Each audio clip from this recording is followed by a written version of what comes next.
Eu quero convidar vocês, meus irmãos, por favor, para que abram as suas Bíblias no texto de Mateus, no Evangelho de Mateus, no capítulo de número 28 e nos versículos de números 19 a 20. Mateus 28, versículos 19 a 20. Hoje o tema da nossa mensagem nesta manhã será a grande comissão. A grande comissão é o tema da nossa reflexão, da nossa meditação na manhã de hoje. E para isso nós vamos ler o texto clássico para isso, que é Mateus 28, versículos 19 e 20, que diz: Ide, portanto, fazei discípulos de todas as nações, batizando-os em nome do Pai, e do Filho e do Espírito Santo, ensinando-os a guardar todas as coisas que vos tenho ordenado. E eis que estou convosco todos os dias, até a consumação do século. Amém. Vamos agradecer a Deus, e como nós sempre fazemos, nós dependemos dele para tudo na nossa vida, então vamos lhe pedir para que fale conosco na manhã de hoje. Senhor, eu quero te agradecer pela sua graça, pela sua misericórdia, pelas suas bênçãos, pelas suas correções, pela sua condução em todas as coisas. Quero te agradecer pelas pessoas que nos visitam, por todos os demais irmãos e irmãs aqui da Igreja Evangélica Jaboque. Obrigado, Senhor, pelo dom, Senhor, da vida terrena, o dom da vida eterna em Cristo. Obrigado por todos os demais dons do teu Espírito que o Senhor graciosamente nos concedeste, e nós te glorificamos por isso. Te pedimos, Senhor, que o Senhor nos instrua na sua palavra, que o Senhor nos ajude a trazer alguns ensinamentos importantes nesta manhã, nesse culto importante de ceia, e que ao fazê-lo, a sua igreja seja instruída, o seu nome seja glorificado e nós sejamos abençoados, impactados, de forma geral abençoados por meio da sua palavra. Fique conosco e nos abençoe, por favor, é o que te pedimos, em nome de Jesus. Amém. Deus abençoe, por favor, pode se assentar.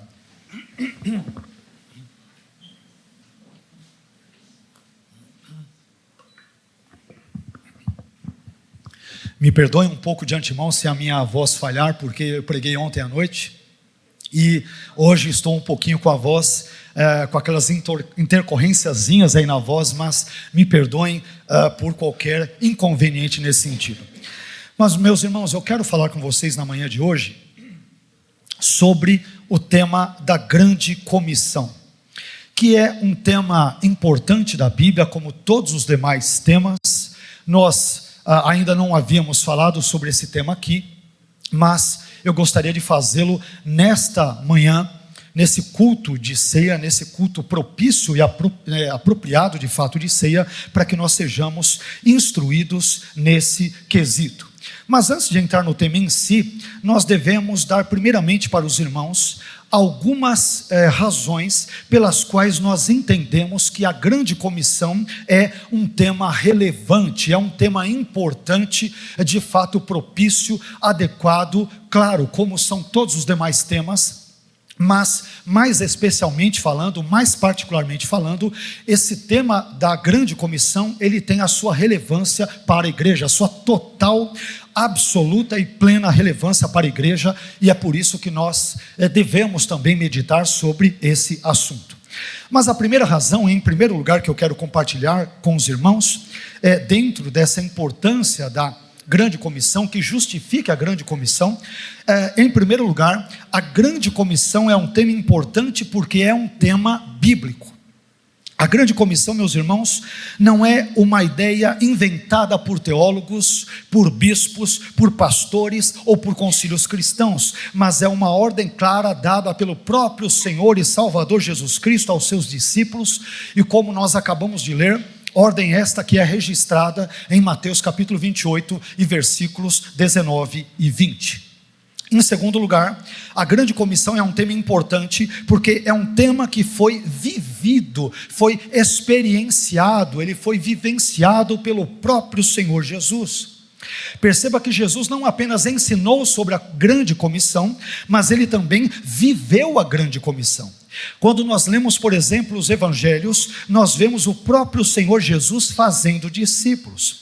Inicialmente, Jesus escolheu 12 discípulos e depois outros 70 discípulos foram adicionados, foram agregados a esse número original dos 12, conforme nós encontramos escrito em Lucas no capítulo 10 e versículo 1. Ou seja, antes de Jesus ensinar sobre a grande comissão, ele mesmo, Jesus, deu o exemplo, fazendo discípulos, isto é, praticando ele mesmo a grande comissão.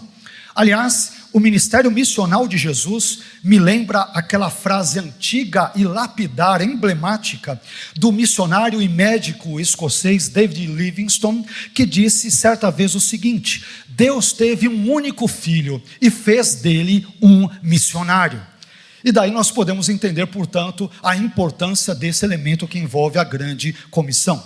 Mas em terceiro lugar, a grande comissão também é um tema importante porque é um tema que diz respeito ao plano, ao propósito, ao projeto histórico redentivo de Deus, o plano histórico redentivo divino para a humanidade.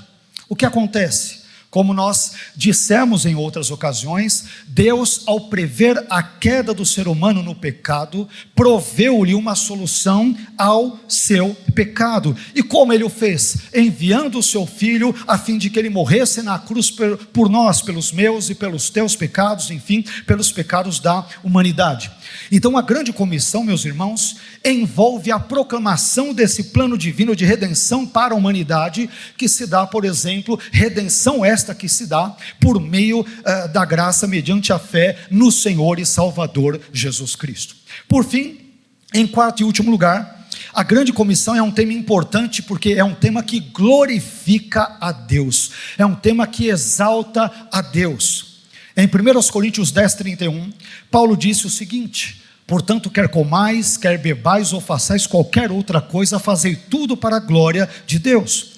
Ora, uma vez que a grande comissão ela foi ordenada por Jesus, e uma vez também que a vida e obras do Senhor Jesus sempre glorificaram a Deus, então cumprir a grande comissão é uma prática, é uma atividade, é uma tarefa que igualmente, da mesma forma, glorifica a Deus, enaltece a Deus e o engrandece em termos gerais.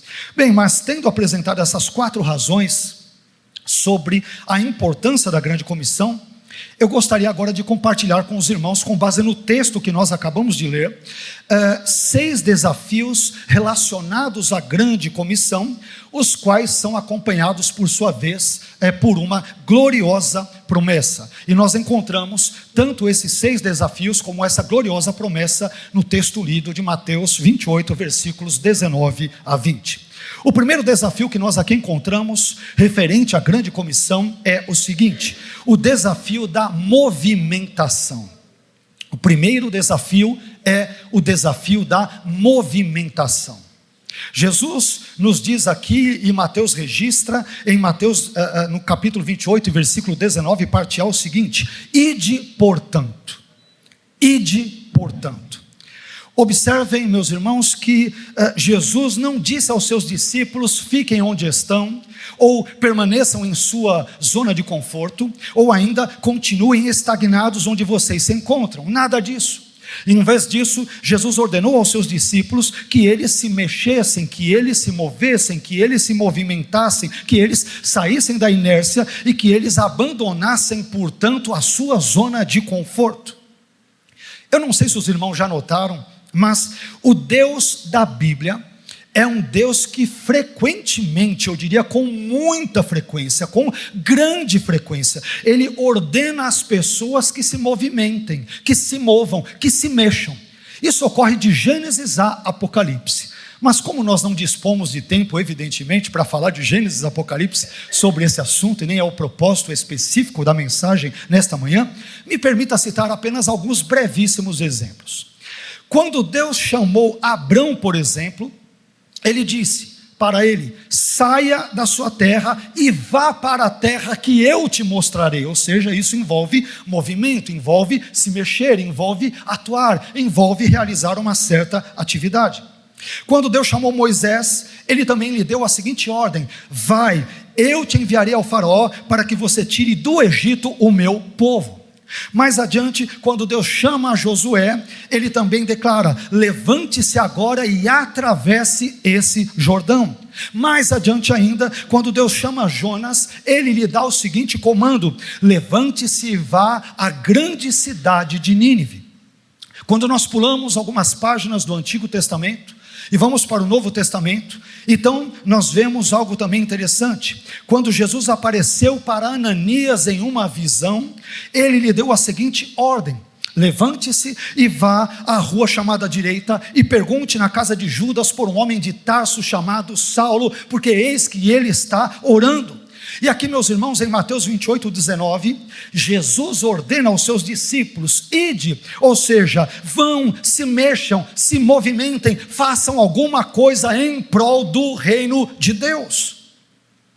Às vezes, meus irmãos, nós cristãos somos muito sedentários. E eu não estou me referindo aqui necessariamente a um sedentarismo físico. Estou me referindo em termos espirituais àquilo que eu denominaria ou chamaria de sedentarismo espiritual. Às vezes nós não nos movimentamos e não nos exercitamos espiritualmente falando. Às vezes nós quase que não adoramos, quase que não lemos a Bíblia, quase que não oramos, quase que não amamos, quase que não perdoamos e quase que muitas vezes também não cumprimos a grande comissão. Mas não é isso, evidentemente, que Deus espera de nós, de mim e de você. O que o Senhor espera de nós é que nós tenhamos uma fé operosa e atuante na sua obra e no seu reino. Mais uma vez, como Paulo muito bem disse em 1 Coríntios 15:58, um texto muito conhecido, muito importante das Escrituras, Paulo diz ali: portanto, meus amados irmãos, sede firmes e constantes, sempre abundantes na obra do Senhor, sabendo que o vosso trabalho não é vão, não é inútil no Senhor. Irmãos, todas as obras, todas as tarefas, todas as atividades na igreja são importantes, até mesmo, inclusive, ou talvez mais ainda, aquelas que julgamos menos importantes, parafraseando Paulo em 1 Coríntios 12, quando ele cita ali a referência aos membros do corpo de Cristo. Pregar o Evangelho é uma bênção, é uma tarefa importante, sem a menor dúvida.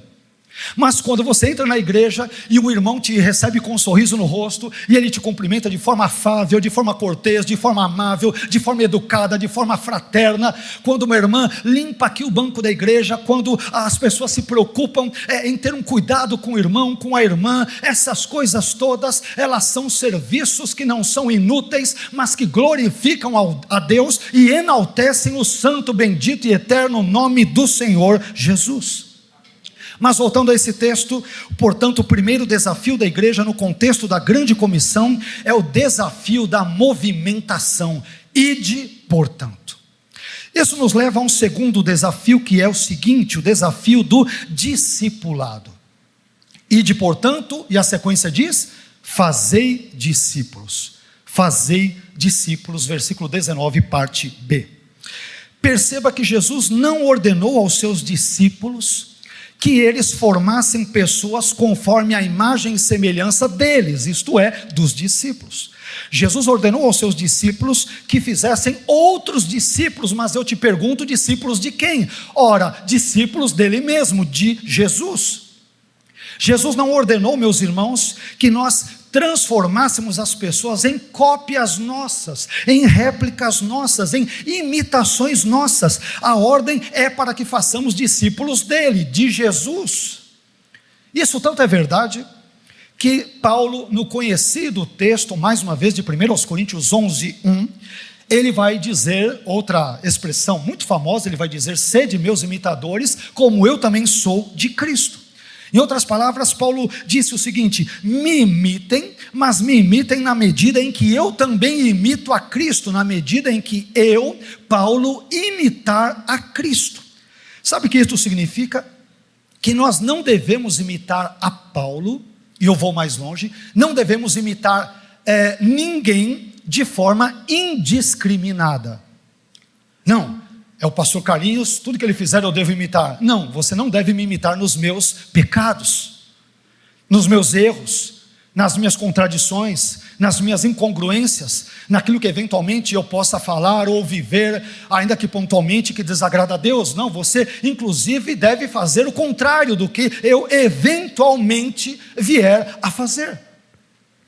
Veja bem, eu não devo, por exemplo, imitar a Paulo, quando ele, por exemplo, perseguiu aos cristãos antes de se converter, mas também não devo imitar a Paulo quando ele, mesmo depois de convertido, ele já era crente, e Paulo ali teve uma grande contenda, uma grande desavença com Barnabé a respeito de João Marcos, conforme lemos em Atos 15, versículos 37 a 40. Eu não devo imitar a Paulo nesse quesito.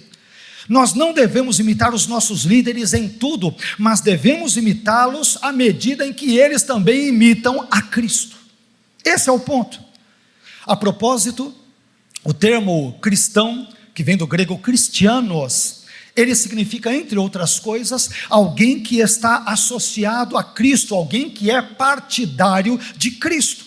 Portanto, meus irmãos, o segundo desafio da igreja no contexto da grande comissão é o desafio do discipulado. Nós devemos formar discípulos parecidos com Cristo, semelhantes a Cristo e que imitem a Cristo. O foco é Jesus, não é o líder da igreja local, não é o pastor, não é o presbítero, não é o teólogo, não é o diácono, não é quem quer que seja. O foco é Jesus, porque é necessário que Ele, Jesus, cresça e que nós diminuamos. A grande comissão é sobre Ele, a vida cristã é sobre Ele, a transformação de vida é sobre Ele. O centro é Jesus e não o líder da igreja local, seja ele quem for. O centro é Jesus, é fazer réplicas de Jesus, pessoas que imitem a Jesus, que queiram se parecer com Jesus, que queiram glorificar a Jesus, que queiram viver como Jesus, e que seja uma bênção como Jesus foi, é e o será para todo o sempre. Isso permite-nos avançar um pouco mais na nossa meditação, e chegarmos no terceiro desafio que envolve a grande comissão, que é o seguinte: o desafio da ação transcultural. Primeiro, e de portanto. Segundo, fazer discípulos. Terceiro, de onde? De todas as nações. Não é só do bairro, não é só da rua de casa, isso também deve ser feito, é claro, sem dúvida alguma, uma coisa não exclui a outra, mas o terceiro desafio é o desafio da ação transcultural. Esses discípulos devem ser feitos de todas as nações. A palavra transcultural, meus irmãos, ela significa aquilo que envolve diferentes culturas, ou aquilo que é relativo a diferentes culturas. Mas, antes de tudo, nós devemos dizer que Deus é um ser supracultural, ou seja, Deus, Ele está acima de todas e quaisquer culturas humanas. Mas veja só que coisa gloriosa, mesmo sendo um ser que é ontologicamente supracultural, Deus condescendentemente se transculturalizou, isto é, Ele entrou na nossa história, Ele entrou na nossa cultura, a fim de redimir a nossa história e a nossa cultura decaídas e que foram ali prejudicadas pelo pecado. E o auge dessa transculturalização divina se deu na encarnação, quando Deus se fez homem na pessoa do seu Filho e viveu entre nós e morreu entre nós, mas também ressurgiu dos mortos entre nós ao terceiro dia. Esse é o ápice dessa transculturalização divina. Aliás, Deus ao longo da Bíblia é retratado também agindo de forma transcultural. Ele invade a nossa cultura, Ele penetra na nossa cultura, apesar de estar infinitamente acima dela, mas Ele entra nela a fim de poder redimir essa cultura que foi maculada, manchada, prejudicada, deteriorada, estragada pelo pecado. Mas olha que coisa interessante, me permita citar apenas de novo alguns breves exemplos. Em Êxodo, como eu devo ter dito em outras circunstâncias, ao enviar as 10 pragas, por exemplo, Deus, Ele se valeu de categorias de pensamento egípcias, a fim de punir aos egípcios de uma forma que lhes fosse compreensível, que lhes fosse ali identificável, que fosse reconhecível, ou seja, Deus os julga de modo que eles pudessem compreender os seus atos, os seus juízos, o seu julgamento e assim sucessivamente. Quando nós saímos de Êxodo e vamos de novo para o livro de Jonas, Já no livro de Jonas, Deus se valeu da cultura assíria, de crenças assírias, de crendices assírias, da religiosidade assíria, que acreditava, por exemplo, que Nínive havia sido fundada por um deus peixe, e por isso Deus enviou então o profeta Jonas até Nínive por meio de um meio de transporte um tanto quanto inusual, uma espécie de submarino da época que era um grande peixe. E por que Deus faz isso? Porque como os ninivitas acreditavam que a sua cidade fora fundada por um deus peixe, ele envia o seu missionário através de um peixe, a fim de facilitar a recepção da mensagem que Jonas pregaria naquele contexto. Sabe por quê? Porque Deus é supracultural, mas ele age na cultura a fim de libertá-la, salvá-la, alcançá-la e de redimi-la. Ele faz isso. E mais uma vez, o clímax, meus irmãos, o auge, o ápice dessa transculturalização divina se deu quando há cerca de 2000 anos, Jesus veio até nós. Deus se fez homem na pessoa de Jesus. Ele tabernaculou, montou o seu tabernáculo entre nós, usando a linguagem joanina do capítulo 1, viveu entre nós, morreu entre nós, ressurgiu dos mortos, a fim de redimir a humanidade pecadora. Mas diante disso, como que nós podemos agir transculturalmente? É uma pergunta que fica diante desses dados que nós estamos expondo. Como que nós podemos agir transculturalmente? Eu diria que nós podemos agir transculturalmente adotando pelo menos 5 estratégias. Poderíamos citar outras, mas eu creio que as 5 que eu citarei, elas são bem abrangentes nesse sentido. Primeira estratégia: traduzindo a Bíblia para os diversos idiomas nos quais a Bíblia ainda não foi traduzida. Eu não sei se os irmãos sabem, mas existem hoje no mundo mais de 7.000 idiomas. Alguns dizem 7.111, outros dizem 7.139, outros dizem que é 7.200 e alguma coisa. Enfim, os estudiosos de linguística, sobretudo, não entram a um consenso, mas em geral entende-se que existem mais de 7.000 idiomas no mundo.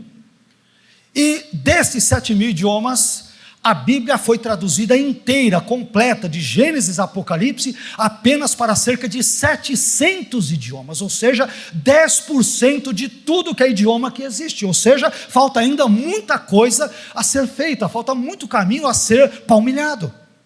E Deus pode nos usar para fazermos isto. Segunda estratégia: identificando, treinando, apoiando e enviando obreiros aos diversos povos para que eles preguem o evangelho a essas línguas, nessas línguas, melhor dizendo, e nessas culturas. Terceira estratégia: usando a tecnologia. Nós podemos agir transculturalmente usando a tecnologia a favor do reino de Deus, especialmente a inteligência artificial. Eu não sei se os irmãos se lembram, mas meses atrás, não faz muito tempo assim, eu devo ter comentado com os irmãos que um grupo de militantes norte-americanos, que são veganos, eles militam em favor do veganismo, contra enfim, a venda de carnes nos açougues, o consumo de carne, aquela coisa toda. Eles usaram a inteligência artificial para retraduzirem o livro de Gênesis. E eles o fizeram para retraduzir Gênesis de forma conveniente à sua pauta, tirando aqueles trechos que falavam, por exemplo, de animais, sendo mortos, sendo sacrificados, questões que envolviam consumo de carne, quando depois do dilúvio Deus permite, por exemplo, a Noé que coma carne. Então eles adulteraram o texto por meio da inteligência artificial, a fim de promover uma pauta, toda essa militância em torno, por exemplo, do veganismo. Ora, eu te pergunto, se os ímpios usam a inteligência artificial para o mal, por que nós crentes não podemos usá-la para o bem? Por exemplo, para ajudar o surgimento de novas traduções, nessas línguas que, por exemplo, não existem, que de 7.000, meus irmãos, 700 línguas apenas têm toda a Bíblia traduzida. Cerca de 1.500 tem o Novo Testamento, mas não tem nada do Antigo Testamento. Então nós podemos, por exemplo, usar a tecnologia a favor do reino de Deus. Quarta estratégia: financiando atividades e obreiros que contribuirão para o cumprimento da grande comissão. E por fim, quinta estratégia, orando a Deus e pedindo a Ele que abençoe a sua obra e faça prosperar na terra. E aqui é importante lembrar aos irmãos que quem acrescenta à igreja aqueles que hão de ser salvos não é o pastor, não é o obreiro, não é o presbítero, não é o evangelista, não é o missionário. Deus usa essas pessoas, é claro, mas quem acrescenta à igreja aqueles que hão de ser salvos é o Senhor da igreja, é o Senhor da obra, é o Deus Todo-Poderoso, porque a obra é dele. Mas a partir dessas informações, é importante entendermos que não existe cultura, por pior ou por melhor que seja, que não possa ser abençoada, alcançada, resgatada, salva e transformada pelo poder do Evangelho do Senhor Jesus. Afinal de contas, o Evangelho, ele é o poder de Deus para a salvação de todo aquele que crê. Todo. Isso não exclui ninguém, não exclui nada. O Evangelho, ele é poderoso para transformar, para romper barreiras e para abençoar as pessoas em nome de Jesus. Portanto, o terceiro desafio da igreja no contexto da grande comissão é o desafio da ação transcultural. Isso nos leva a um quarto desafio, que é o seguinte: o desafio do batismo. Versículo 19, parte D. O texto diz: batizando-os, ide portanto, não é isso? Fazer discípulos de todas as nações, fazer um discípulo, segundo, de todas as nações, terceiro, e aqui em quarto lugar, batizando-os. Esses discípulas de Jesus devem ser batizados, obviamente, nas águas. Nós cristãos evangélicos entendemos que Deus nos deixou duas ordenanças: o batismo nas águas e a ceia do Senhor. No caso do batismo, que é a única das ordenanças aqui citadas em Mateus 28, o batismo, ele deve ser administrado aos novos convertidos, no contexto da grande comissão, por pelo menos 3 razões. Primeira razão, porque o batismo é uma ordenança bíblica. É uma ordenança bíblica. Poderíamos deixar o próprio texto de Mateus 28, que ele já cita isso, mas para citarmos outro texto, também muito conhecido, nós poderíamos citar Marcos capítulo 16, versículos 15 a 16, onde Jesus diz aos seus discípulos: ide por todo o mundo, pregai o evangelho a toda criatura, quem crer e for batizado será salvo, quem não crer será condenado. E perceba, meus irmãos, percebamos que o batismo nas águas não salva, mas quem é salvo deseja ser batizado. Amém?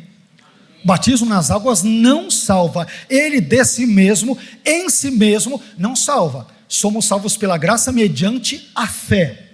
Mas quem se arrependeu dos seus pecados e creu em Jesus pela graça, ele desejará mais cedo ou mais tarde ser batizado. Ele quererá cumprir essa ordenança importante do Senhor Jesus.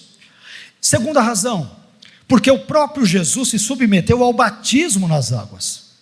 Mateus capítulo 3, versículos 13 a 17, diz que Jesus foi batizado nas águas por João, mesmo, essa parte mais impressionante, mesmo não tendo nenhum pecado para confessar ou do qual devesse se arrepender. Jesus vai e se submete ao batismo nas águas, e ao fazê-lo, melhor dizendo, ele evidentemente nos deixou um exemplo a ser seguido. E eu pergunto para os irmãos: ora, se aquele que não conheceu pecado se submeteu ao batismo, quanto mais deverão se submeter ao batismo aqueles que são verdadeiros pecadores, como eu e você, por exemplo. Isso nos leva a uma terceira e última razão, que é a seguinte: porque o batismo é um poderoso símbolo da nossa iniciação na vida cristã. Por que as pessoas precisam ser batizadas? Porque o batismo também simboliza, é um poderoso símbolo da nossa iniciação, da nossa introdução, do nosso início na caminhada cristã. Quando nós nos submetemos ao batismo nas águas, meus irmãos, nós estamos dando um testemunho público da nossa fé no Senhor e Salvador Jesus Cristo. E é importante mencionarmos que Jesus, em Mateus 10:32, ele diz que qualquer que me confessar diante dos homens, a mim, Jesus, eu o confessarei diante de meu Pai que está nos céus. Portanto, o quarto desafio da igreja, no contexto da grande comissão, é o desafio do batismo nas águas. Isso nos conduz a um quinto e penúltimo desafio, dentro destes 6 desafios, e depois mencionaremos brevemente a gloriosa promessa que Jesus também faz aos seus discípulos nesse texto. Mas o quinto desafio, envolvendo a grande comissão, é o seguinte: o desafio da proclamação da fé trinitária. Como esse batismo deve ser feito? Em nome do Pai, e do Filho, e do Espírito Santo. Observemos que, embora Jesus ordene que façamos discípulos dele, as coisas não param por aí, não terminam aí. Quando nós cumprimos a grande comissão e batizamos, por exemplo, os novos convertidos, esse batismo deve ser administrado em nome do Pai, e do Filho e do Espírito Santo, ou seja, os novos discípulos de Jesus, assim como os antigos discípulos, devem estar cientes de que o Deus da Bíblia é um Deus triuno. Ele é o Deus Pai, o Deus Filho e o Deus Espírito Santo. Mas antes de falarmos, ainda que de forma muito breve, muito sucinta, sobre o que é a Trindade, me permitam dizer rapidamente o que a Trindade não é. E aqui eu vou citar apenas 3 brevíssimos exemplos. Em primeiro lugar, meus irmãos, a Trindade não é um triteísmo. Nós cristãos não somos politeístas, nós não adoramos 3 deuses. Então esse é um primeiro item que nós devemos aqui mencionar. Em segundo lugar, a Trindade não é um modo tríplice de Deus se manifestar. Nós comentamos tempos atrás que desde os primeiros séculos da história da igreja, segundo, terceiro séculos e assim por diante, surgiu uma heresia chamada modalismo, que ensina que Deus é apenas uma pessoa, mas Deus se manifesta de 3 modos distintos ou diferentes. Às vezes Deus se manifesta no modo Pai, às vezes Deus se manifesta no modo Filho, e às vezes Deus se manifesta no modo Espírito Santo. O problema é que a Bíblia não ensina nada disso. Nada disso. Aliás, basta lermos Mateus 3, versículos 13 a 17, para refutarmos esse pensamento. No batismo de Jesus, o que nós temos? Nós temos a Trindade envolvida. O Pai do céu dizendo: esse é o meu Filho amado em quem eu me comprazo ou tenho o meu prazer. O Filho se submetendo ao batismo nas águas, e o Espírito Santo vindo sobre ele de forma zoomórfica, como se fosse ali uma pomba. A Trindade está ali, não tem nada de modo Pai, modo Filho ou modo Espírito Santo. A Trindade está presente num único evento, por exemplo ali no batismo do Filho. Mas em terceiro lugar, é importante também esclarecer que a Trindade não é uma competição. Como assim, pastor? Competição? Que história é essa? Existem pessoas que, quando pensam na Trindade, elas pensam ou elas imaginam uma espécie de pódio. Uma espécie de pódio. Eu vou explicar para vocês vão entender por quê. Então, dentro desse pódio, o Pai, o Deus Pai, por exemplo, por ser a primeira pessoa da Trindade, ele é aquele que tem a medalha de ouro. O Deus Filho, por ser a segunda pessoa da Trindade, é aquele que tem a medalha de prata.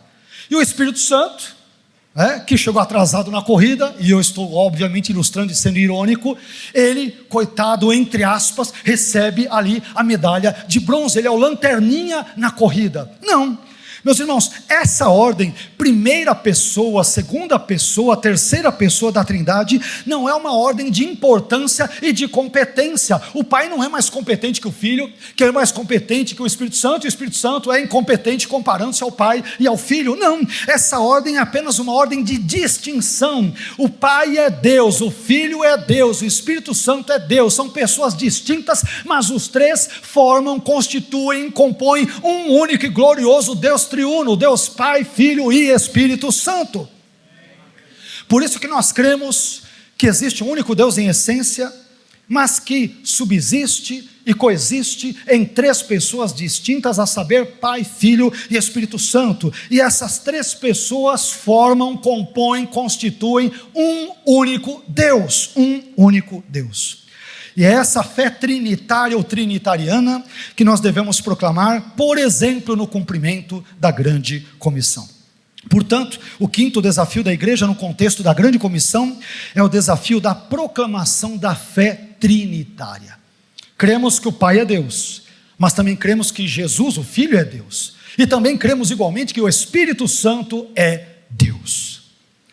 Isso nos leva ao sexto e último desafio, que é o seguinte: o desafio do ensino bíblico integral. O desafio do ensino bíblico integral. O versículo 20, parte A de Mateus 28 diz: ensinando-os a guardar, quantas coisas? Todas as coisas que vos tenho ordenado.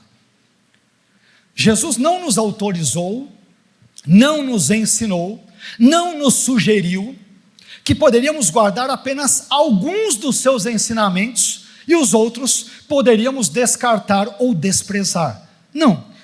O texto diz que nós devemos ensinar as pessoas a guardar todas as coisas que Jesus ordenou. Meu irmão, o evangelho é integral, é holístico. Não é só pegar, como eu já usei outras vezes aqui, nesse mesmo púlpito, nessa mesma igreja, aquela ilustração da caixa de bombons, né? Às vezes nós só pegamos aqueles bombons que nos são convenientes e aqueles talvez mais amargos. Eu não gosto de bombom amargo, minha esposa gosta, né? Então às vezes, dependendo da caixa de bombom, tem uns 2, 3 ali, eu falo: minha serva, esses são os seus, né? Aquele que é bem amigo, né? Pega uns docinhos, os mais açucarados, né? Não como tanto bombom assim, mas às vezes tem uns 2, 3 aqui, que se eu não quero, ela quer. E é claro que é apenas uma ilustração, porque às vezes nós fazemos isso com a Bíblia. O texto do avivamento, nós, glória a Deus. O texto do batismo com o Espírito Santo, glória a Deus. O texto das línguas, glória a Deus. O texto da adoração, glória a Deus. O texto da eternidade com Jesus, glória a Deus. Mas, meu irmão, e o texto que fala dos órfãos e das viúvas? E o texto que fala sobre consolar os fracos, aqueles que estão com os joelhos trementes, fraquejantes? Estou citando Isaías 40 para fortalecê-los. E as pessoas que sofrem, e o outro lado da moeda? Nos preocupamos com avivamento, com cura, com bênção, e isso é verdade, mas e o Deus que entra em juízo? E o Deus que pune? E o Deus que se ira? Cadê esse Deus na mensagem? Deus não nos autorizou a comermos apenas os bombons docinhos e deixarmos os bombons amargos para lá. Ah não, pastor, esse texto aqui é 80% amargo. Não tem o chocolate 70%, 80%, né? Tem uns textos que parecem que são ali 100% amargos. O inferno, por exemplo, pastor, falar de inferno na igreja não pega bem.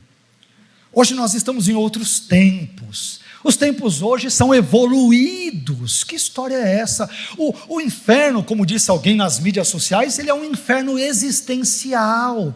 Por exemplo, quando os boletos atrasam, quando eu brigo com a esposa ou com o marido no casamento, quando eu bato o carro no trânsito, que inferno esse trânsito, que inferno esses boletos, que inferno esse calor, que inferno esse frio. Meu irmão, isso não é inferno. O inferno é um lugar e condição onde as pessoas incrédulas passarão a sua eternidade distantes de Deus, do seu favor e da sua graça. Isso é inferno. Então às vezes nós só pegamos aqueles bombons mais docinhos, açucarados, só falamos dos temas que nos são convenientes. Olha o Deus que cura, que liberta, que dá a chave, que abre portas, que restaura. Glória a Deus, meu irmão, mas eu quero saber onde entrará na sua pregação, na sua crença, o Deus que se ira, o Deus que é justo, o Deus que ao culpado não tem por inocente, e assim por diante. Onde está esse Deus na sua teologia e na sua pregação? E se lembre, Jesus diz aqui: ensinando-os a guardar todas as coisas que vos tenho ordenado. Todas. Quando eu leio os evangelhos, eu vejo Jesus falando sobre o amor. Sim, amar a Deus acima de todas as coisas, o próximo como a você mesmo, a perdoar, perfeito, 70 vezes 7 e tal. Mas esse mesmo Jesus não é outro, é o mesmo, é quem mais falou sobre o inferno em todo o Novo Testamento, foi Jesus. As ocorrências todas do termo Geena, do termo Hades, com referência a essa situação escatológica, portanto futura, onde a ira de Deus se manifestará. Sabe quem mais ensinou sobre isso no Novo Testamento? Sim, foi Ele mesmo, o Senhor Jesus. Então às vezes nós pregamos aquele Jesus de paz e amor, que, entre aspas, parece que vai dar casa, comida e roupa lavada, e Jesus não prometeu isso em nenhum momento na Bíblia, é importante dizer. Isso aí pode ser a promessa do Deus deste século, não do Deus de todos os séculos, de toda a eternidade, que é o Senhor Jesus. Então, tomemos cuidado com esse ponto. Portanto, o sexto desafio da igreja no contexto da grande comissão é o desafio do ensino bíblico integral. Devemos ensinar e vivenciar não apenas os textos bíblicos que nos convêm, mas inclusive aqueles que não nos convêm e que nos são estranhos e que mexem conosco e que nos machucam. Esses principalmente devem ser ensinados, pregados e vividos. Finalmente, depois de nos apresentar esses 6 desafios, na última parte da sua fala, do seu discurso aos seus discípulos, Jesus faz uma gloriosa promessa. Ele promete aos seus discípulos, ele nos promete a todos os seus discípulos, a sua presença constante. O versículo 20, parte B, o final de Mateus 28 diz: e eis que estou convosco todos os dias até a consumação do século, ou dos séculos. Observe, meu irmão, que Jesus não prometeu aos seus discípulos uma vida isenta de problemas. Eu não encontro isso nesse texto. Aliás, não encontro em nenhum lugar da Bíblia. Jesus também não prometeu uma vida repleta de luxo, ou uma vida na qual eles comeriam e beberiam do bom e do melhor. Mais uma vez, Jesus não prometeu casa, comida e roupa lavada para ninguém. Mas o que Jesus prometeu, meu irmão, é infinitamente melhor, é infinitamente superior a tudo isso, porque Jesus nos prometeu, Ele prometeu aos seus discípulos a sua presença constante e contínua.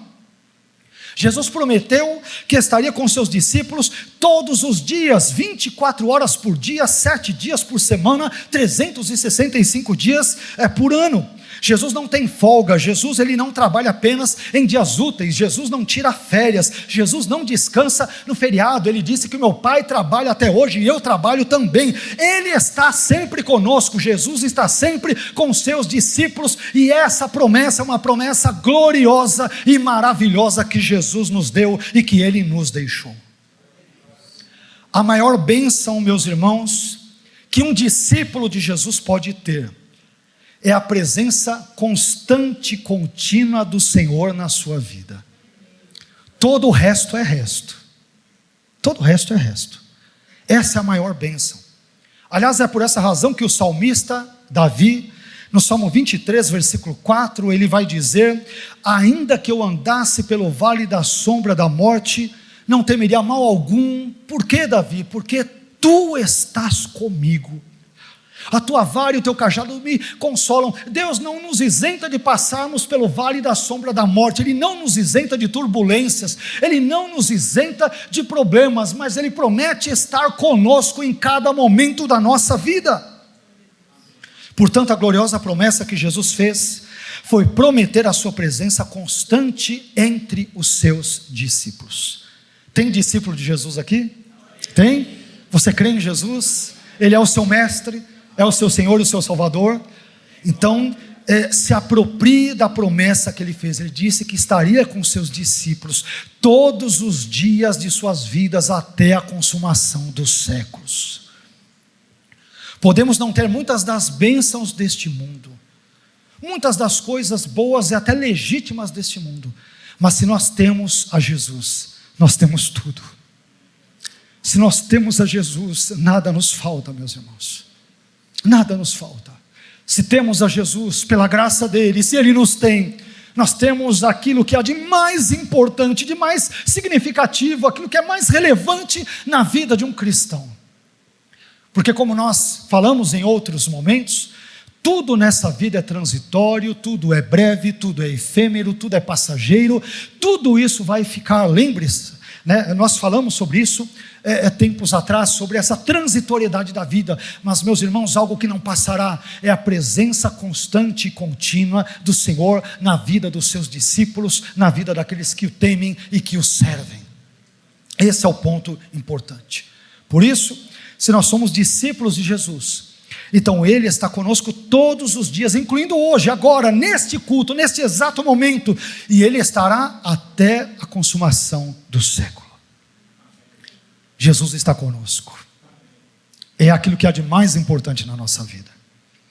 Bem, mas depois de dizer tudo isso, eu gostaria de concluir essa mensagem, mais uma vez, recapitulando brevemente os principais itens dessa mensagem sobre a grande comissão, onde nós vimos 6 desafios envolvendo a grande comissão e, por fim, uma gloriosa promessa que Jesus fez aos seus discípulos. O primeiro desafio é o desafio da movimentação, ide portanto.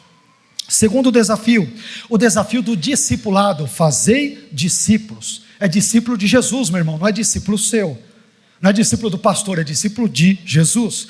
Terceiro desafio, desafio da ação transcultural de todas as nações. Quarto desafio, desafio do batismo, batizando-os. Quinto desafio, o desafio da proclamação da fé trinitária, em nome do Pai, do Filho e do Espírito Santo. Sexto e último desafio, o desafio do ensino bíblico integral, em nome, depois de dizer em nome do Pai, do Filho e do Espírito Santo, Jesus diz, ensinando-os, ou seja, os novos discípulos, a guardar todas as coisas que vos tenho ordenado. E depois disso tudo, Jesus fez uma gloriosa promessa. Ele prometeu a sua presença constante, contínua, perene e duradoura na vida dos discípulos, dizendo-lhes, eis que estou convosco todos os dias até a consumação do século. A igreja, ela tem o maior de todos os presentes, que é o Senhor dela mesma, o Senhor da igreja, que é Jesus. Amém? Nós temos o maior de todos os presentes. Meu irmão, não despreze esse presente. Valorize a presença de Jesus. Ele disse que estaria conosco todos os dias da nossa vida. E pelo que eu saiba, Ele também não é homem para que minta, nem filho do homem para que se arrependa. Não é um mero mortal. É o Deus homem que nos fez essa promessa. E portanto Ele está conosco todos os dias até a consumação dos séculos. E que essa palavra penetre no seu coração, preencha os seus pensamentos e dê a você e a mim uma nova razão de viver. A nossa razão se chama Jesus, a nossa esperança se chama Jesus. Nós amamos a Jesus e queremos estar com Ele em cada momento da nossa vida. Amém. Amém? Vamos ficar em pé.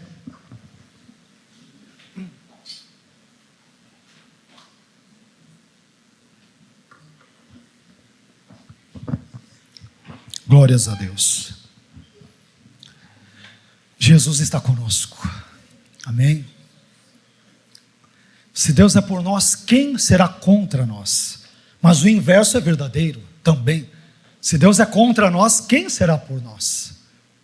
Às vezes a gente só lê o texto de forma conveniente, mas o inverso também é verdadeiro. Jesus está conosco, glória a Deus. Mas ai de nós se Ele for contra nós. Se Ele for contra nós, quem nos defenderá daquele que é o juiz de toda a terra? Ninguém. Não há tribunal, não há advogado, não há o mais hábil orador que poderá nos defender diante de Jesus, se Ele se transformar no nosso juiz. Mas Ele diz que está conosco todos os dias da nossa vida. Todos os dias. Que esse Jesus, você se sinta abraçado por Ele nessa hora. Que você e eu o vejamos como nosso Senhor e Salvador, como nosso Mestre, como alguém que nos orienta em todos os nossos caminhos, como alguém que está conosco mesmo nos momentos mais difíceis da nossa vida. Ele está conosco, Ele está conosco. Amém? Talvez você tenha passado uma semana difícil, talvez muitas coisas ou algumas coisas eventualmente possam ter faltado na sua casa. Mas se o Senhor e Salvador Jesus não faltou Então você teve e tem tudo de que precisa. Jesus é tudo de que nós precisamos, meus irmãos. Nós precisamos de Jesus. Devemos falar o óbvio, eu sei que é o óbvio, mas devemos falar o óbvio. Precisamos de Jesus. Ele está conosco. A pergunta não é se Ele está conosco, a pergunta é, mas será que nós estamos com Ele? Essa é a pergunta. Eu sei que se eu servi-lo, se adorá-lo, se crer nele, se confiar nele, pela graça de Deus Ele estará comigo, mas será que eu estarei com Ele? Ele está conosco todos os dias, mas será que nós estamos com Ele também todos os dias? Ou se nós apenas estamos com Ele quando nos é conveniente? Ou Jesus me cura, me abençoa, me sara, abre a porta para o meu filho, tira o meu filho das drogas, tira o meu marido da bebedeira, tira minha tia da prostituição. Aí Jesus presta. Mas e na hora de ser adorado? E na hora de ser reverenciado? E na hora de ser temido? E na hora de ser servido? E na hora de ser obedecido? Será que Ele serve também? Ele está conosco sempre, mas talvez eu desconfie que nem sempre estamos com Ele. Às vezes estamos com Ele por conveniência. Isso é muito sério. Vocês se lembram quando Jesus multiplicou ali os pães e tudo? Queriam fazê-lo rei. Olha que coisa boa esse Jesus. Sempre vai ter pãozinho fresco aqui na porta de casa, vai vir um maná, né? Sempre, olha que bênção. Eu vou servir esse Jesus, por quê? Porque ele dá pão quentinho todo dia. A padaria de Nazaré não falha. Esse Jesus é bom, dá pão, dá peixe. Ele atende às minhas necessidades. Tá bom, mas você o adora? Você se arrepende dos seus pecados? Você só quer um Jesus que dá pães e peixes, mas você não quer um Jesus que te corrija, que te repreenda e que te ensine o caminho a ser vivido. Esse Jesus não é o Deus da Bíblia. O Jesus da Bíblia, Ele dá pão e dá peixe, mas Ele também exorta, Ele corrige, Ele ama, mas Ele também entra em juízo. Ele está conosco todos os dias, mas não o tratemos levianamente e convenientemente. Amém, meus irmãos? Receba essa palavra no seu coração. Amém? Jesus nos ama, Ele quer o nosso bem, mas nos aproximemos dEle de forma sincera, de forma verdadeira, não de forma conveniente. Eu vou servir a Deus só porque Ele faz tudo, ou entre aspas, eu acho que Ele faz tudo na minha vida. Não. Você está querendo um office boy, um capacho, um gênio da lâmpada, que vive para atender os seus caprichos, desejos. Esse não é o Deus da Bíblia. O Deus da Bíblia muitas vezes contraria a vontade dos seus discípulos. Senhor, mas eu quero isso. Ok, a resposta é não. Vocês lembram de um tal de Paulo? Serve a Deus, passa por naufrágios, tem problemas entre os falsos irmãos, passa por jejuns muitas vezes, é açoitado. De repente ele tem um tal de um espinho na carne. Ele ora 3 vezes a Jesus, e não é qualquer pessoa orando, não é um miserável Carlos, é o apóstolo Paulo orando 3 vezes para que o Senhor tirasse aquele espinho da pele dele. A resposta do Senhor foi: ok, Paulinho, não. Paulinho é por minha conta, né? Não. Às vezes a gente confunde. Eu sou discípulo de Jesus, Ele vai atender todas as minhas orações. Não. Porque Ele nos ama, Ele às vezes mantém o espinho. E tem uma razão, no caso de Paulo, para quê? Para que não se ensoberbecesse, para que não se achasse o tal. Paulo vai dizer: para que eu não me exaltasse pela excelência das revelações, foi-me dado um espinho na carne. E eu orei a Deus, falei: Senhor, tira, que não dá não. Não vou tirar. É para o seu bem. Para quê? Para você não se tornar um apóstolo soberbo. Tem espinhos da nossa carne que o Senhor não tira, porque se Ele tirar, no instante seguinte nós caímos. Tem pessoas que só buscam a Jesus porque estão no olho do furacão. Se Jesus tirá-las do olho do furacão, no primeiro momento, que igreja, que nada, que Bíblia, que vida cristã. Eu vou para minha chacrinha no interior, eu vou para minha praia. Não que tenha nada de errado em passear ou viajar, não é isso, mas eu estou dizendo, primeiro momento que Deus tirar ali determinados problemas da vida, o sujeito, a primeira coisa é virar as costas para Jesus. Por quê? Porque serve a Jesus como aquela multidão. Eu estou atrás de Jesus porque Ele dá pães e dá peixes. Eu não estou atrás dEle porque Ele é Senhor e Salvador. Irmão, cuidado com isso. Cuidado. Um Deus que não aceita ser contrariado não é o Deus da Bíblia. O Deus da Bíblia, Ele contraria. Ele contraria as nossas vontades. Pessoas que não aceitam ser contrariadas estão se equivocando, porque o retrato do Deus da Bíblia não é um Deus que sempre nos favorece. Ele muitas vezes nos diz não. Muitas vezes nos diz não. Fecha os teus olhos. Pai, eu quero te agradecer, porque o Senhor falou conosco nesta manhã. Obrigado por esses desafios que nós aprendemos nesta manhã. Obrigado pela sua palavra.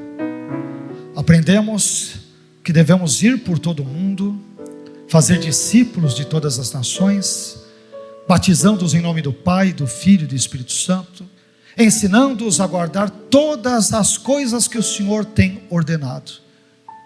E nesse contexto de tantos e tamanhos desafios, o Senhor conclui com uma promessa gloriosa e maravilhosa: eu estarei com vocês todos os dias da vida de vocês, até a consumação do século. Ah, Senhor, que promessa gloriosa, Senhor, que promessa bendita, que fala gloriosa.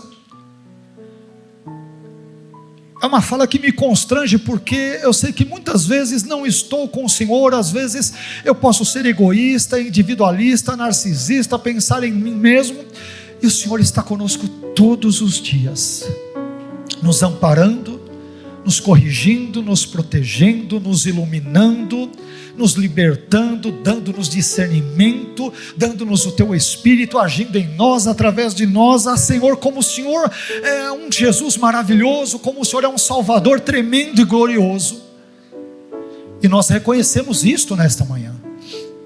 Obrigado, Senhor. O Senhor nos ensinou que nós precisamos, sobretudo e acima de tudo e de todos, do Senhor. Aprendemos que quem tem ao Senhor tem tudo. Ah, Senhor, que presente maravilhoso que o Senhor é para a nossa vida. Obrigado por tudo. Perdoe os nossos pecados nesta manhã. Trabalhe no nosso coração, proporcionando-nos uma vida arrependida dos nossos pecados. Fique conosco agora, por favor, nesse contexto de ceia, do qual participaremos já na sequência, e que o Senhor seja sempre glorificado. Senhor Jesus, por favor, não se ausente de nós nem por um segundo sequer. Nós não suportamos viver sem a sua presença. Para quem nós iremos se só tu tens as palavras de vida eterna? Para quem, Senhor? A quem recorreremos? A melhor das literaturas, o melhor dos romances, a melhor das poesias não traz, nenhuma delas traz palavras de vida eterna, como o Senhor mesmo nos traz por meio da sua palavra. Nós dependemos de Ti, nós precisamos de Ti, nós carecemos do Senhor. Fica conosco e nos abençoe em nome de Jesus. Amém.